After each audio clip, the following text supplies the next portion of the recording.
Good evening everyone. Today we are going to study lines and angles. हम लोग lines and angles जो पढ़ रहे थे उसमें हम लोग पढ़ चुके हैं what is vertically opposite angles, linear pair, adjacent angles. उसमें आज आगे हम लोग देखेंगे कि लाइन्स में और भी कुछ एंगल्स होता है like corresponding angles, alternate interior angles, alternate exterior angles and so on. तो उसके लिए सबसे पहले हम लोग को जानना होगा कि लाइन्स के बारे में कुछ चीज जानना होगा. Like if there are two lines on the same plane, किसी भी एक प्लेन पर अगर दो लाइन है तो either the lines will be intersecting और the lines will be parallel. यानी किसी एक प्लेन पर अगर दो लाइन ड्रॉ कर रहे हैं तो चाहे तो लाइन्स इंटरसेक्ट करेगा एक दूसरे को, किसी एक पॉइंट पर कट करेगा, या तो लाइन्स पैरेलल होगा. पैरेलल लाइन्स के बारे में हम लोग जानते हैं कि लाइन्स पैरेलल किस लाइन को हम लोग पैरेलल बोलते हैं. तो अब आगे अगर कोई भी दो लाइन है ऐसे हम लोग ड्रॉ किए हैं आइदर इट इज पैरेलल और नॉट, तो अगर हम लोग इससे एक और लाइन ड्रॉ करेंगे which cuts both the lines at two distinct point, दोनों लाइन को एक एक पॉइंट पे कट कर रहा है, क्रॉस कर रहा है, तो इस लाइन को हम लोग बोलते हैं ट्रांसवर्सल. इसको हम लोग बोलते हैं ट्रांसवर्सल. तो अब ये जो ट्रांसवर्सल है ये इन दोनों लाइन के साथ मिलकर चार एंगल बना रहा है. Let us name those angles 1, 2, 3, 4 और यहाँ पे फिर हम लोग नेम करते हैं 5, 6, 7 and 8. तो इस तरह से 8 एंगल्स बना.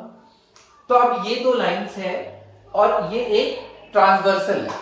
तो इन दो लाइंस के अंदर में जो एंगल्स बनेगा like angle 3, 4, 5 and 8 in this example, तो ये दो लाइन के बीच में जो ट्रांसवर्सल जो एंगल्स बना रहा है उसको इंटीरियर एंगल्स बोलेंगे हम लोग. तो इंटीरियर क्या होता है? जो अंदर में होता है, और एक्सटीरियर क्या होता है? जो बाहर होता है. तो उसी तरह से यहां पर भी इंटीरियर एंगल्स क्या होगा? जो इन दोनों लाइंस के अंदर में इंटरनल रीजन में जो लाई करेगा उसको हम लोग इंटीरियर एंगल्स बोलेंगे.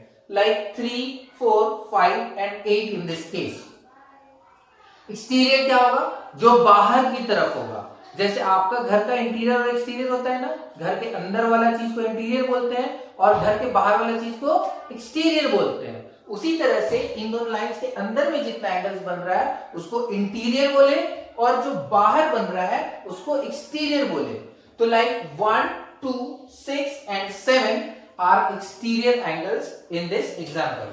तो यहां पर हम लोग एक्सटीरियर एंगल और इंटीरियर एंगल मालूम चल गया. अब जो भी एक्सटीरियर या इंटीरियर एंगल्स है उसमें जो एंगल्स है उसको हम लोग कैटेगराइज करेंगे corresponding angles, alternate interior angles, alternate exterior angles and so on. तो सबसे पहले हम लोग देखेंगे कॉरस्पॉन्डिंग एंगल्स. तो कॉरस्पॉन्डिंग एंगल्स कैसा होता है? लाइक ये दो लाइन है तो सपोज दिस एंगल 2, यहां से हम लोग स्टार्ट करें तो एंगल 2 के कॉरस्पॉन्डिंग जो होगा वो कौन सा है? यहां पर 5.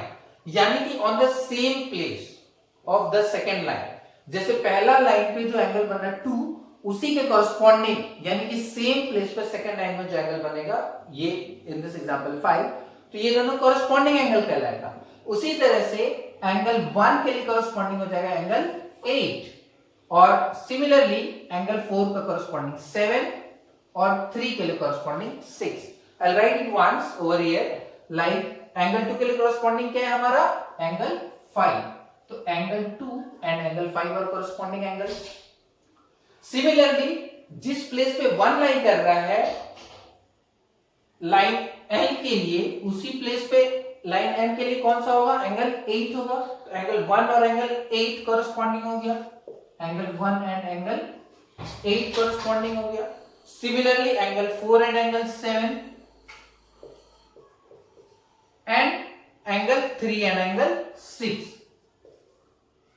तो यानी कि इस तरह से हम लोग देख रहे हैं कि अगर हम लोग का एक पेयर ऑफ लाइन है जिसमें एक ट्रांसवर्सल है तो 4 कॉरस्पॉन्डिंग एंगल्स बनता है. ट्रांसवर्सल क्या होता है? A line that cuts the two given lines. एक ऐसा लाइन जो दो गिवन लाइन को पास करेगा, इंटरसेक्ट करेगा, उसको हम लोग ट्रांसवर्सल बोलते हैं. तो लाइन L और M के लिए यहां पर ट्रांसवर्सल T है. तो इसके साथ जो 8 एंगल्स बना उसमें हम लोग कॉरेस्पॉन्डिंग एंगल सबसे पहले देखें। तो कॉरेस्पॉन्डिंग एंगल्स क्या हो गया, एंगल 2 के लिए एंगल 5 हो गया, एंगल 1 के लिए कॉरेस्पॉन्डिंग क्या हुआ, एंगल 8 हुआ, एंगल 3 के लिए कॉरेस्पॉन्डिंग क्या होगा, एंगल 6 होगा, उसी तरह से एंगल 4 के लिए कॉरेस्पॉन्डिंग होगा angle 7। So now coming to alternate interior angles.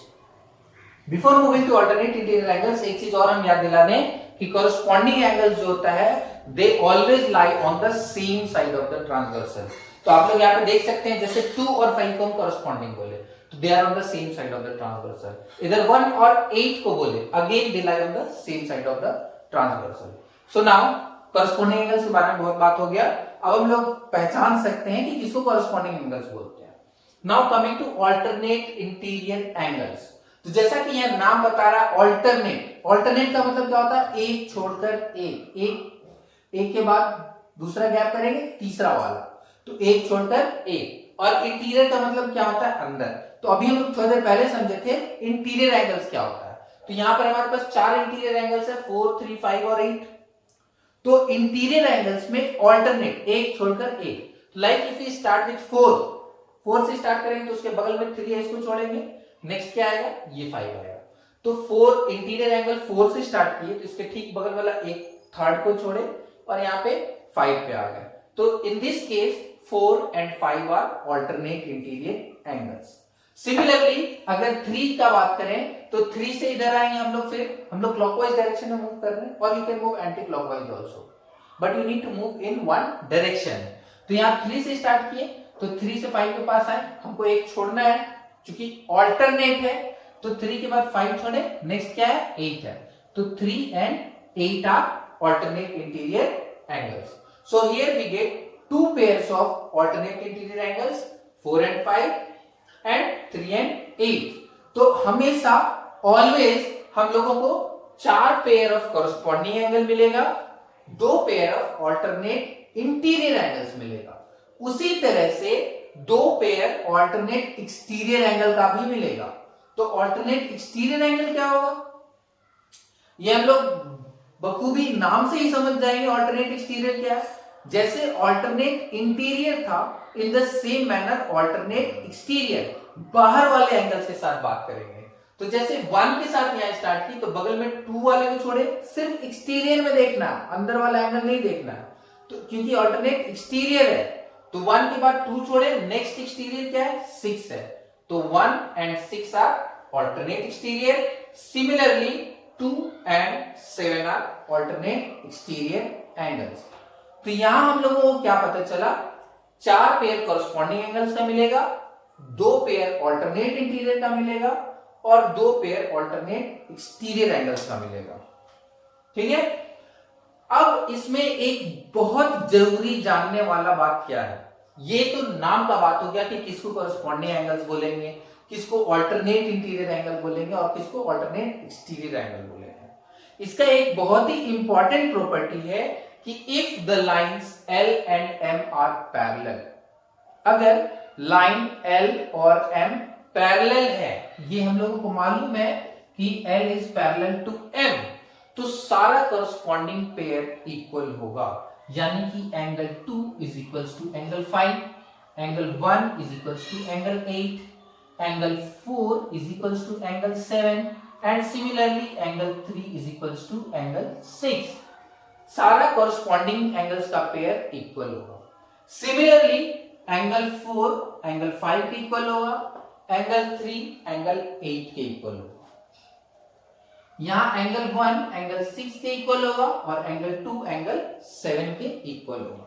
यानी कि अगर लाइन L और M पैरेलल है तो सारा corresponding angles, alternate interior angles और ऑल्टरनेट एक्सटीरियर एंगल्स इक्वल होगा।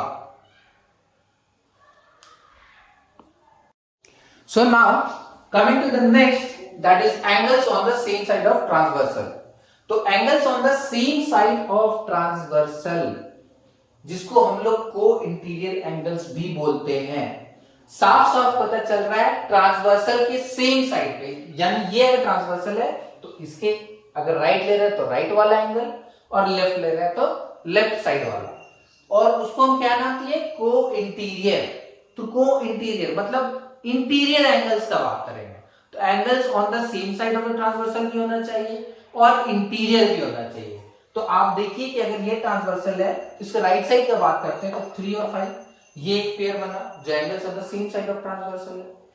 और अगर इसके लेफ्ट साइड का बात करेंगे तो 4 and 8, तो again we have two pairs, angle 3 and angle 5, angle 4 and angle 8, जिसको हम लोग को इंटीरियर एंगल्स बोल सकते हैं या angles on the same side of transversal बोल सकते हैं। अब इसमें हम लोग एक चीज और बात करेंगे कि अगर लाइंस पैरेलल है, if the lines are parallel, तो यहां क्या प्रॉपर्टी होता है कि angle 3 plus angle 5 is equals to 180 degree, also angle 4 plus angle 8 is equals to 180 degree. यानी कि for cointerior angles the sum of the two angles are supplementary, यानी कि कोइंटीरियर एंगल्स का सम सप्लीमेंट्री यानी 180 डिग्री होता है। तो 3 प्लस 5 इज इक्वल्स टू 180 और 4 plus 8 is equals to 180 degree. ऐसा कब होगा, जब लाइंस L और M पैरेलल होगा। तो I feel you all would have understood alternate interior angles, alternate exterior angles, corresponding angles and co-interior angles, जिसको angles on the same side of transversal बोलते हैं। इसके बाद भी अगर if you have further any doubt, you may contact me or contact your respective teacher. So now it's time for work for the day. So today you all will be doing exercise 4.2 all questions। 4.1 तक हमारा हो चुका था। 4.2 का question number 1 बहुत आसान है, यहाँ फिगर दिया हुआ है, you need to write the name pair of angles in each of the given figures। यानी इस फिगर में आप लोग अपने बुक में देखिएगा एक्सरसाइज 4.2, इसका जो क्वेश्चन है इसमें आप लोग को पेयर ऑफ एंगल्स दिया हुआ है और उसका नाम बताना है। Like in the first question we have angle 1 and 2, तो ये कैसा पेयर है, ये कॉरस्पॉन्डिंग एंगल्स है, 1 का 1। सेकंड क्या है, 3 और 4, तो ये कैसा है, ऑल्टरनेट इंटीरियर एंगल्स है। एक चीज का ध्यान रखें कि corresponding angles, alternate interior angles, alternate exterior angles होता है अगर लाइंस पैरेलल है तो भी और नहीं है तो भी, उसका नाम जो है वही रहेगा, सिर्फ प्रॉपर्टी में चेंज आता है कि अगर लाइंस पैरेलल है तो alternate interior angles, alternate exterior angles और कॉरस्पॉन्डिंग एंगल्स इक्वल होगा व्हेन लाइंस आर पैरेलल। लेकिन अगर लाइंस पैरेलल नहीं है तो वो इक्वल नहीं होगा, परिणाम उसका वही रहेगा। सेकेंडली फॉर को-इंटीरियर एंगल्स, अगर लाइंस पैरेलल है तो सम सप्लीमेंट्री होगा, अगर लाइंस पैरेलल नहीं है तो सम सप्लीमेंट्री यानी 180 नहीं होगा। That's it for today's work। you will be doing exercise 4.2 और 2 ही क्वेश्चन है, easy है। Still if you have any doubt do ask me or your respective teacher। Thank you everyone।